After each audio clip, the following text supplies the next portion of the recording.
To the April 11th, 2022 Troy City Council meeting. We're honored this evening to have Pastor Simeon Timbuk from Bethesda Romanian Pentecostal Church provide our invocation. So please rise to that invocation and remain standing for our Pledge of Allegiance. Good evening. Our Father, which art in heaven, hallowed be your name. Your kingdom come, your will be done on earth as it is in heaven. Our Father, we are in this week, a holy week, also getting closer to Passover and in the Ramadan month. I ask you to bless us to live in harmony and peace. I pray for the peace of the United States, of Jerusalem, and also peace in the world. I pray, Father, for the city of Troy, for the city council members to bless them with wisdom, with your strength, and protect our city, our state, and the United States. In Jesus' name I pray, amen.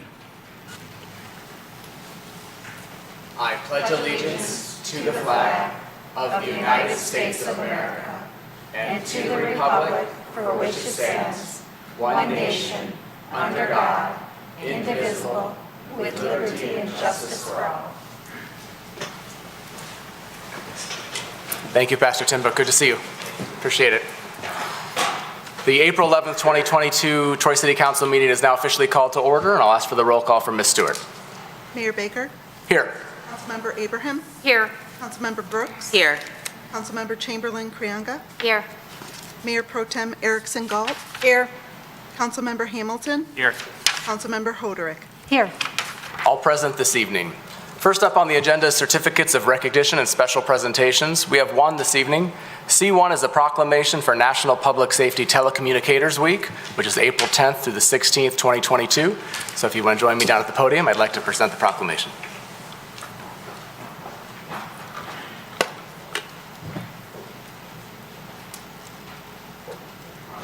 All the way around? I feel very safe.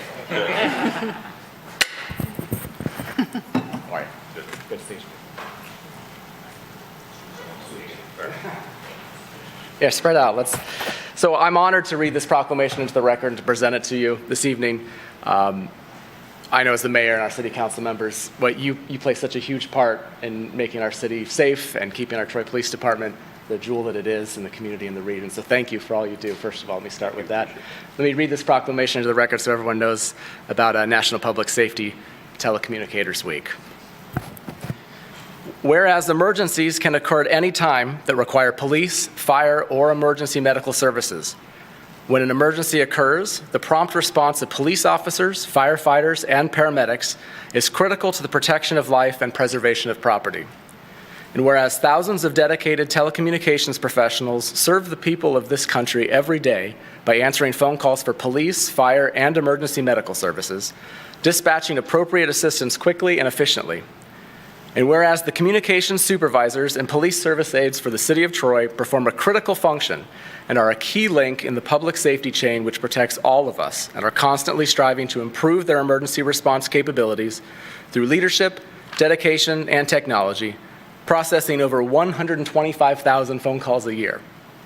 And whereas the safety of our police officers and firefighters in Troy and Clawson are dependent upon the quality and accuracy of information obtained from citizens who call the City of Troy 911 Communications Center. And whereas our communications supervisors and police service aides are the single vital link for our police officers and firefighters by monitoring their activities by radio, providing them information, and ensuring their safety. Each one exhibits compassion, understanding, and professionalism during the performance of their job each and every day of the year.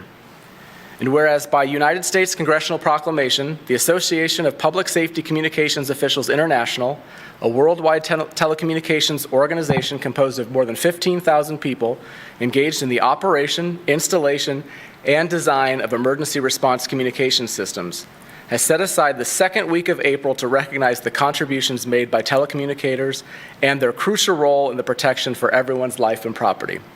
And now, therefore, be it resolved that the City Council of the City of Troy does hereby commend the Troy 911 communications supervisors and police service aides for their dedication in providing service 24 hours a day, 7 days a week, 365 days a year. And be it further resolved that the City Council does hereby proclaim the week of April 10th through 16th, 2022 as National Public Safety Telecommunications Week in the City of Troy to honor the men and women whose diligence and professionalism keep our city and citizens safe. This proclamation is presented this 11th day of April 2022, signed by myself as mayor. All members of the City Council have signed it. You guys are split. Can we all come to one side so I can give it to you? And it's much easier for a picture too, but thank you so much. I'm going to let you guys go over here. I'm going to hand it to you. There we go. And I appreciate everything so much. Like I said, we're honored to have you here tonight. Let's get a picture. Thank you.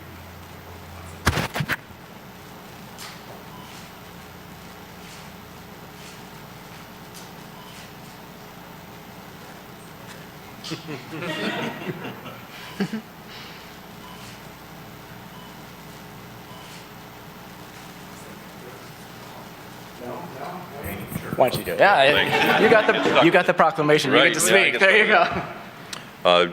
Just wanted to say thank you to the City of Troy, Council, Administration, Police leadership for providing the opportunity to have a proclamation read tonight. The first 911 call was placed in 1968 in the state of Alabama, and since then 911 telecommunications has just evolved both from personnel standpoint and technology. And we are fortunate, the staff that we have in Troy, to have leadership that allows us the advancements that are needed to provide the most important critical function as you described, and the residents and the community can feel safe knowing that that technology and leadership is there for when they need assistance to call us. So, thank you. Again, thank each and everyone. I know there's a crew working right now taking calls, so please share it with the whole department and everybody. Captain Satterfield, please continue to share with everybody as well. Make sure they know how much we appreciate it. Thank you.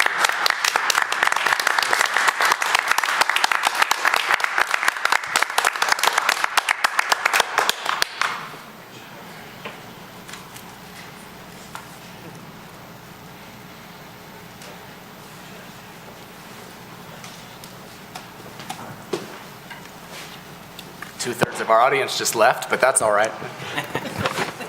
That concludes certificates of recognition and special presentations this evening. There are no carryover items. We don't have any public hearings this evening, so move on to public comment for items on the agenda from Troy residents and businesses. I don't see that anybody has signed up this evening for public comment for items on the agenda from Troy residents and businesses. And so there's no reply necessary. No postponed items, so we move on to regular business. First up are board and committee appointments, I-1. There are no mayoral appointments this evening, but we do have a couple of city council appointments, and I'll turn it over, or one city council appointment. I'll turn it over to Mayor Pro Tem Erickson Galt. Thank you, Mayor. I would move the renomination of Cindy Nurak to the Traffic Committee for the term expiring January 31st, 2025. Support. Moved by Mayor Pro Tem Erickson Galt, supported by Councilmember Brooks, that we approve the appointment of Cindy Nurak, the reappointment to the Traffic Committee for the term expiring January 31st, 2025. Any discussion? The vote, Ms. Dixon. Ms. Stewart. Mayor Baker? Yes. Councilmember Abraham? Yes. Councilmember Brooks? Yes. Councilmember Chamberlain Krianga? Yes. Mayor Pro Tem Erickson Galt? Yes. Councilmember Hamilton? Yes. Councilmember Hoderick? Yes. Motion carries. We thank Ms. Nurak for her continued service. That concludes City Council appointments this evening. Next up are I-2 Board and Committee nominations. I don't have any mayoral nominations tonight, but I'll turn it back over to Mayor Pro Tem Erickson Galt for City Council nominations. Thank you, Mayor. I would like to renominate, or to nominate Robin Beltramini for reappointment to the Charter Revision Committee for the term expiring April 30th, 2025. Support. Moved by Mayor Pro Tem Erickson Galt, supported by Councilmember Chamberlain Krianga, that we nominate Robin Beltramini to the Charter Revision Committee for the term expiring April 30th, 2025. Any discussion? The vote, Ms. Stewart. Councilmember Abraham? Yes. Councilmember Brooks? Yes. Councilmember Chamberlain Krianga? Yes. Mayor Pro Tem Erickson Galt? Yes. Councilmember Hamilton? Yes. Councilmember Hoderick? Yes. Mayor Baker? Yes. Motion carries. I would next like to nominate to the Zoning Board of Appeals David Eisenbacher and Aaron Green for the terms expiring April 30th, 2025. Support. Moved by Mayor Pro Tem Erickson Galt, supported by Councilmember Hoderick. The City Council that we approve the nominations of David Eisenbacher and Aaron Green to the Zoning Board of Appeals for the terms expiring April 30th, 2025. Any discussion? Mayor, I just want to note if council members were checking, Mr. Green had not yet turned in his application, but he will be doing that before the next meeting. Thank you, Mayor Pro Tem Erickson Galt. The vote, Ms. Stewart. Councilmember Brooks. Yes. Councilmember Chamberlain Krianga. Yes. Mayor Pro Tem Erickson Galt. Yes. Councilmember Hamilton. Yes. Councilmember Hoderick. Yes. Mayor Baker. Yes. Councilmember Abraham. Yes. Motion carries. That concludes City Council nominations this evening. Next up is I3, a request for a closed session. I'll move, be it resolved that the Troy City Council shall meet in closed session as permitted by MCL 15.268E, pending litigation, DOJ versus Troy / Adam versus Troy et al. Support. Moved by the chair, supported by Mayor Pro Tem Erickson Galt, that we approve I3, the request for closed session, as just read into the record. Any discussion? The vote, Ms. Stewart. Councilmember Chamberlain Krianga. Yes. Mayor Pro Tem Erickson Galt. Yes. Councilmember Hamilton. Yes. Councilmember Hoderick. Yes. Mayor Baker. Yes. Councilmember Abraham. Yes. Councilmember Brooks. Yes. Motion carries.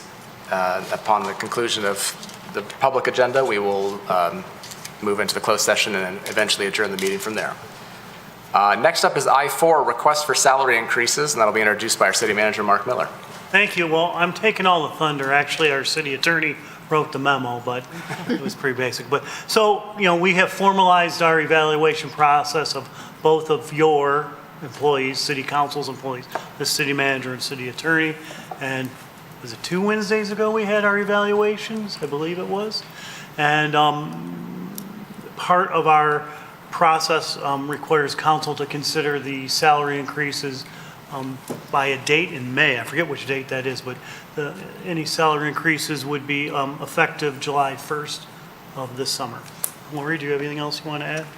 No, just both of us are requesting a salary increase, and we thank you for your consideration. We are asking for something that would be consistent with the budgeted amount that is proposed for all of the good-performing city employees. Thank you. Any questions? Just really quick, in the classified and exempt arenas. Thank you. All right, well, I will move I4, request for salary increases, as follows. A, resolve that as a result of a favorable personnel evaluation, the city manager's salary shall be increased 3.5% effective July 1st, 2022. And B, resolve that as a result of a favorable personnel evaluation, the city attorney's salary shall be increased 3.5% effective July 1st, 2022. Support. Moved by the chair, supported by Councilmember Abraham, that we approve I4, request for salary increases as just read into the record, with 3.5% increases effective July 1st, 2022 for both the city manager and city attorney. Any discussion? All right, the vote, Ms. Stewart. Mayor Pro Tem Erickson Galt. Yes. Councilmember Hamilton. Yes. Councilmember Hoderick. Yes. Mayor Baker. Yes. Councilmember Abraham. Yes. Councilmember Brooks. Yes. Councilmember Chamberlain Krianga. Yes. Motion carries. Thank you both. Next up on the agenda is I5, Standard Purchasing Resolution 2, Low Bidder Meeting Specifications, SYLVAN Glen Lake Park Improvements, Standard Purchasing Resolution 5, Approval to Expend Budgeted Funds, SYLVAN Glen Lake Park Improvements, Construction Administration, and Budget Amendment, to be introduced by Kurt Bovenseep, our Public Works Director, who's already here. Hi, Kurt. Good evening, Mayor and Council. Thank you. I'll just wait till the presentation gets up here.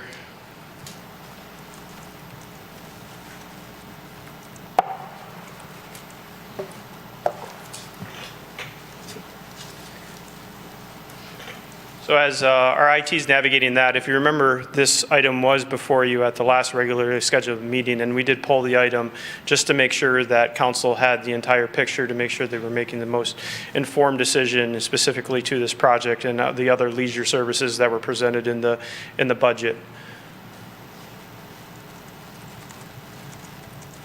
So Sylvan Glen Lake Park, specifically we're talking about the improvements tonight, the proposed improvements. And just a real brief description, I know many of you have gone and recently gone out there as we celebrated the Troy Trail Phase 2 opening a year or so ago. But Sylvan Glen Lake Park is one of our, what we call a neighborhood park. A neighborhood park is specifically designed for those residents that live within that square mile that the park is located in. This particular park is 40 acres, and which actually makes it makes it our largest neighborhood park. And the park does have a lake that is used by Sylvan Glen Lake Golf Course, Sylvan Glen Golf Course to irrigate the entire golf course. So currently, the park has several amenities, which includes a gravel parking lot, 6-acre pond that offers lakeshore fishing, and that can be done by obtaining a state of Michigan fishing license.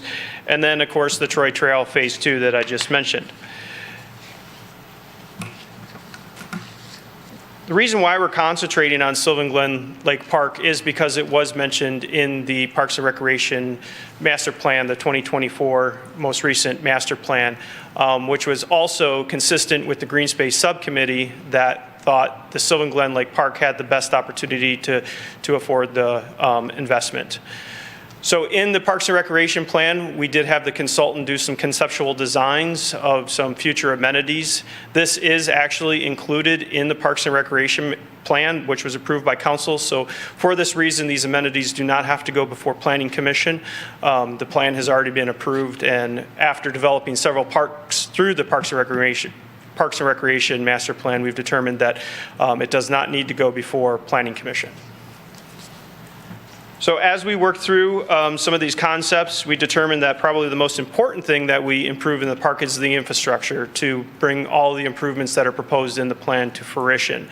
So in this proposal, it does include putting the infrastructure in, which includes gas, water, sewer, and electricity, all of which the park currently does not have.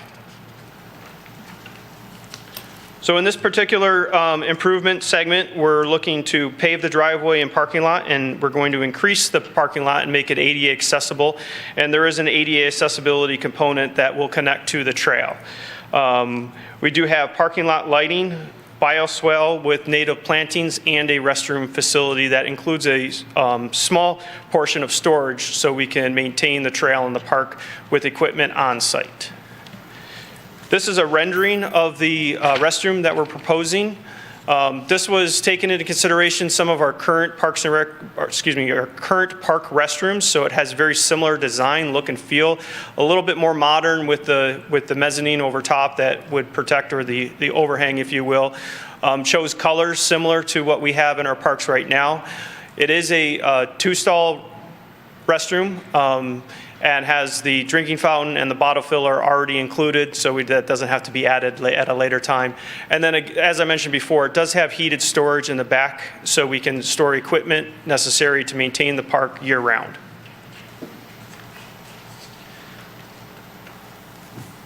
We put the contract competitively out to bid, and WCI Contractor, who is actually our contractor doing the Phase 3 in J.C. Park and has been a successful contractor in the past, they did install the pickleball courts down at Redwood Park, was the low bidder meeting specifications, construction at just under $900,000, and of course with this type of project, we like to do a contingency because there are some unknowns when we go into and construct into a park that doesn't have this type of infrastructure.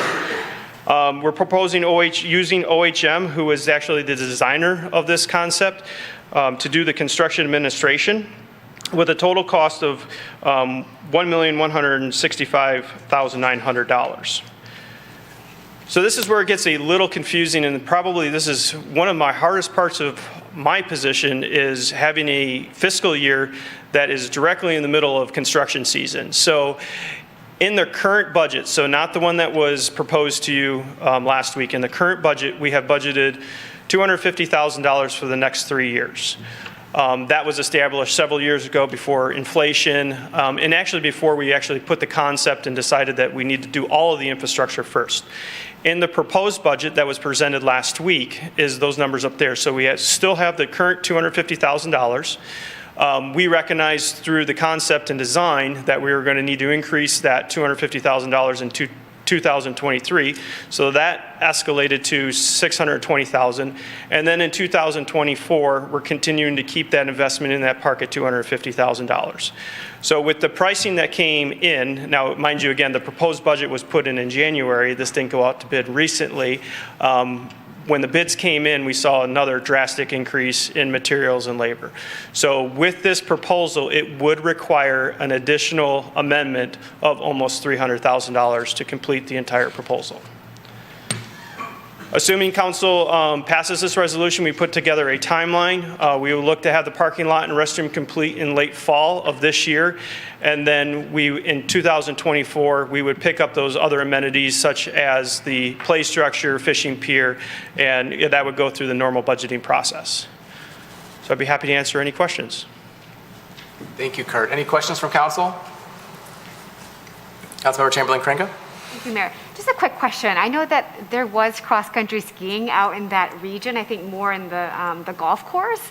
Is that something that still, we still have that, or is that something that could be integrated in terms of the different amenities that we're thinking about in the future? Sure. Cross-country skiing is still available in the golf course property. I know they have a groomer. I don't know if they groom the trails anymore, but I did see them out recently as this past winter, cross-country skiing. I don't know if within the park, there is a separation between the golf course and the park, and we do maintain the trail in the wintertime by removing the snow, so I don't know how conducive that would be to cross-country, but it is still offered in the golf course. Thank you. Thank you. Any other questions? Someone like to move the resolution for discussion? Councilmember Hoderick? I'll move I-5, Standard Purchasing Resolution 2, Low Bidder Meeting Specifications, Sylvan Glen Lake Park Improvements, Standard Purchasing Resolution 5, Approval to expend budgeted funds, Sylvan Glen Lake Park Improvements, Construction Administration, and Budget Amendment, as printed in the agenda packet. Support. Moved by Councilmember Hoderick, supported by Councilmember Abraham, that we approve I-5 Standard Purchasing Resolution 2, Low Bidder Meeting Specifications, Sylvan Glen Lake Park Improvements, Standard Purchasing Resolution 5, Approval to expend budget of funds, Sylvan Glen Lake Park Improvements, Construction Administration, and Budget Amendment as printed in the agenda packet. Discussion. Councilmember Hamilton. Thank you, Mayor. I'm really excited to see this. This is another important step in Parks and Rec Master Plan. The vision a lot of Kurt and a lot of others have is to build these new parks, build the new Stein Community Park near City Hall, and ultimately have them all connected with the trail system. And it's really excited to see this happen. Parking lot and bathrooms are an important part of this, and I'm glad to see this, and I will be supporting it. Thank you, Councilmember Hamilton. Councilmember Hoderick. It's great when you're working a plan, and we have had a plan in place for a while. We keep running into hiccups or speed bumps along the way, things like COVID situations that come up. But for residents watching, there has been, there's a Parks and Rec committee, there's Parks and Rec plan, there is our master plan, there is input we have sought. There is a method to the madness. Sometimes it just takes longer than we would like. And we do work this as fiscally responsibly as we can over the budget processes. I appreciate the transparency. I appreciate the approach to how do we work this and make our plan happen? How do we realize what we've been discussing? And that's why this will have my support tonight. It isn't coming out of left field. This is part of an overall plan that serves the entire city. And it's kind of exciting to see this coming forward. Thanks. Thank you, Councilmember Hoderick. Councilmember Chamberlain-Cringa. Thank you, Mayor. So it occurred to me as I was looking at this great project is it's an example of how we've answered residents' call to really find ways to prioritize parks and green space. It came out of our surveys and, of course, as we've been speaking to residents over the past couple of years. And it occurred to me that this council, like every single member on this council, we approved the Gene Stein Park. We played a role in approving the new inclusive park that I believe is Section 9. We helped to oversee the SYLVAN Glen Lake, that Troy Trail, and then now the JC Park. And now this is sort of a fifth kind of development, or third if you think about kind of a new park that this council, these members, this body has overseen. And I think sometimes we always want more and more, but it's good to stop and reflect to say, look we've actually done some amazing things as a council. And I'm proud of that. I think it's a way that we've been responsive to our residents, the way that this is a matching long-term planning that you all have had, as well as meeting kind of what we're hearing on the ground year after year. So I just want to thank you for that and to say I'm excited to support it. And the last thing too is I remember last year around this time, or maybe it was in the summer, we received from a very excited group of fourth graders. They had this vision. They wanted to see a play structure at the SYLVAN Glen Lake Park. And I think the mayor, you responded to that, or you went to see them. And I believe it was already in the works, actually part of the recreation master plan. And so it's so neat to see, again, we're answering, even our fourth graders, a vision that they'd like to see. So I'm so pleased with this and so happy to support it. Thank you, Councilmember Chamberlain-Cranga. And those fourth graders will get to see how slow government can be sometimes when they're seventh and eighth graders having to play on the play structure, right? But additional discussion? I just want to pick up a little bit on where Councilmember Chamberlain-Cranga left off. I'm very honored to be part of a council that supports these projects, but Kurt, you and the Parks and Recs Department and everybody who were here before most of us and will be here probably after us will still be working on that plan.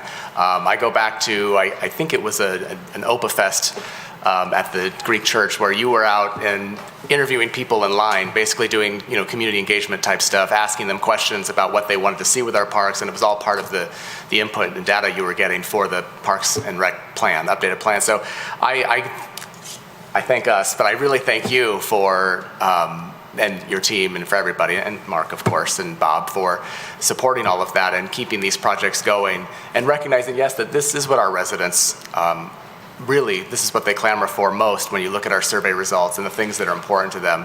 And we may be highly developed in this city. We know the pain that's causing some people, but at the very least, and we can be investing and reinvesting in our parks and making them even better amenities for our residents. So thank you for that. I definitely think this is going to be reclassified as a community park. I think the addition of phase 2 of the trail kind of did that a little bit to bring people to there. I know Councilmember Hamilton, you grew up over in that neighborhood there, and I'm sure you still have people over there. I get nothing but positive feedback about that phase 2 of the trail and how beautiful it truly is. And I urge anybody who's watching tonight or later, if you haven't been on that trail, the SYLVAN Glen Lake Park Trail, it really is like being somewhere else. You don't feel like you're in the middle of the city, and it's not a long or hard walk. Several of us did it at the ribbon cutting, but it really is pretty. So very excited about this project.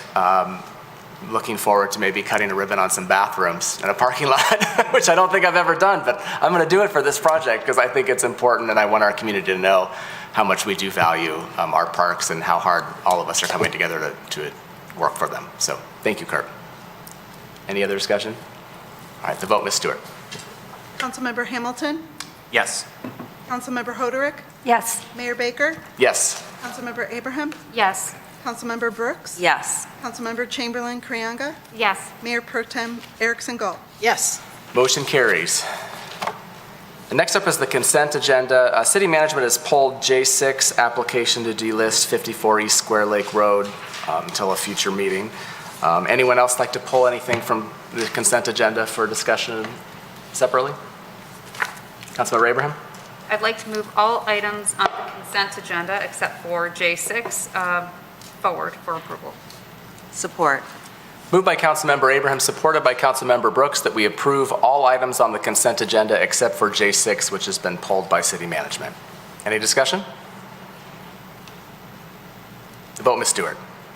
Councilmember Hoderick, Yes. Mayor Baker, Yes. Councilmember Abraham, Yes. Councilmember Brooks, Yes. Councilmember Chamberlain-Cranga, Yes. Mayor Pro Tem Erickson Galt, Yes. Councilmember Hamilton. Yes. Motion carries. If you're here for an item on the consent agenda, all of them have been approved except for J6, which has been pulled. There are no memorandums and future council agenda items this evening. So we move on to public comment for items not on the agenda from Troy residents and businesses. I see no one has signed up there either. Again, no need for reply. So there's no council referrals this evening, so I'll turn to council to see if there's any comments on any of the reports.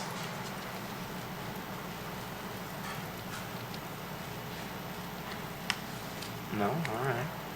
All right, council comments then. Wow. Councilmember Chamberlain-Cranga? Thank you, Mayor. I just want to thank my fellow council members for all of your support over the past couple of weeks as we were in Romania and Ukraine. And I think most importantly, I just want to thank all of those overseas who opened their lives to us as we went on that visit and had a chance to see firsthand what's going on in terms of the conflict in Ukraine and in terms of the humanitarian support that's being offered. And we spent a lot of our time with churches and faith communities who've been very active in mobilizing their networks to do everything that they can to help. So it was just a very moving experience. And I'll get a chance to share more on Wednesday at the Rotary Club. I believe that it's open to the public if you want to check it out. Councilmember Hamilton may be coming, and I hope others, if you're interested, you have a chance to come, and would love to share more about that. And I also want to publicly thank Troy resident Nikolai Janusz, who actually, we met Nikolai, the mayor and myself. He was the one who facilitated the meeting with the consul general from Romania. He actually opened the door to the contacts in Ukraine. He knows the vice governor of the oblast that is actually now very much the hub for all humanitarian aid because it's still very peaceful. And so a lot of aid goes there and then gets distributed to the areas under conflict. So Nikolai, our resident, he was the one who really made that happen. So it's amazing to see Troy so present all over the world.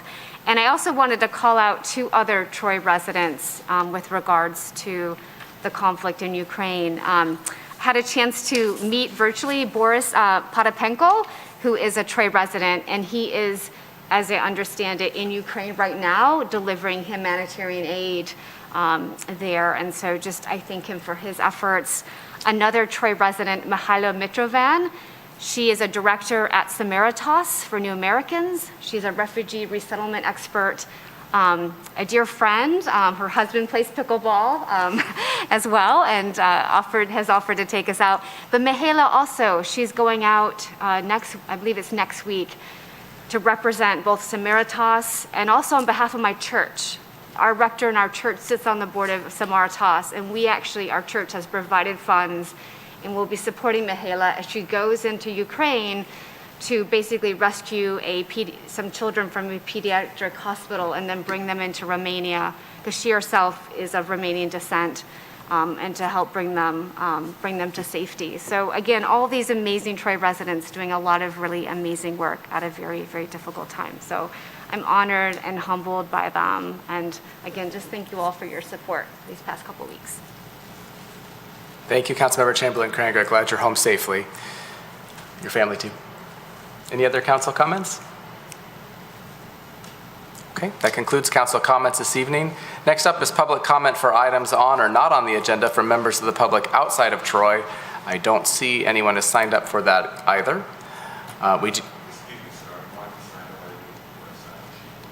Oh, it's out front.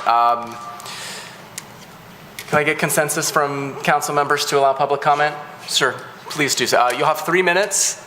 That's okay. When the clock turns yellow, that means you have a minute left. Please state your name and what you're here for. Okay. My name is Daoud Walid. I'm the Executive Director of the Council on American Islamic Relations, Michigan chapter. And I want to just make some comments in regards to the community and some things that are going on right now, and as it pertains to your closed door meeting that you're having very shortly. So there's about 3,000 to 4,000 Muslims that live in the city of Troy. You have 53 houses of worship. There's not a single mosque in your city. I drive by here, I do business, I have friends here. This is also the holy month of Ramadan, which is the most holy month on the Islamic calendar. Similarly, this is a very holy time for Jews and Christians. In 2008, the Adam Community Center, which I know people who are involved in it quite well and very personally, filed a lawsuit against the city of Troy in relationship to ARALUPA. I'm sure you all know what that acronym means. The DOJ followed up the following year and filed suit that the religious rights of the American Muslim community, in particular the citizens of Troy who are Muslims, was not being properly respected according to federal law. Less than a month ago, Judge Edmonds in Eastern District Court ruled in favor of the United States, meaning the United States Department of Justice, that indeed Troy had violated the rights, the religious rights of Adam Community Center. Despite that ruling, Adam and myself as a Muslim can't pray in that building right now. And reason being that despite the city planner saying that if the community wanted to use that building for a banquet hall or commercial usage purposes, they could use it, but yet the city of Troy is not allowing them to just merely have a few people there to say prayers, and during this holy month of Ramadan. So it is my request as someone who is the leader of the community. I'm also on the Imams Council of Michigan. I'm also on a couple of national Islamic organizations, that when you have your meeting and then the following settlement conference that's taking place in a week, that I hope that we can get this matter settled so that the 3,000 to 4,000 Muslims in Troy aren't suffering any more harm or undue injury, in which they can't even freely worship in the city that they reside in and drive all the way to Sterling Heights or drive to Warren just for Ramadan prayers. So we're hoping that in the final part of Ramadan in our Eid prayer that they, as long as myself, can pray here in the city of Troy in a proper Islamic center. So thank you very much for hearing me out. Thank you very much. I appreciate you coming forward this evening, and I also appreciate that you'll recognize that because of the pending litigation, we're in a difficult position up here to speak on some matters. And I'll take this opportunity to, several hundred people have emailed us over the past couple weeks regarding this issue, and I'll be very frank, I have not responded to those emails for that very reason. I put out a statement early on because it's a pending legal matter about my concerns about speaking too much about it, but I don't want the people who emailed, and certainly you this evening, to feel that we're just sitting up here in silence. It is, I'm sure our city attorney would caution us to be very careful, but please know that your comments are heard and deeply heard and understood as a level, and appreciate you coming forward this evening. City Attorney Bloom, anything that needs to be addressed from your end? Anyone else on council? All right. That concludes public comment. We do have a closed session this evening, so I will recess now, the public meeting, and we'll pick back up for closed session.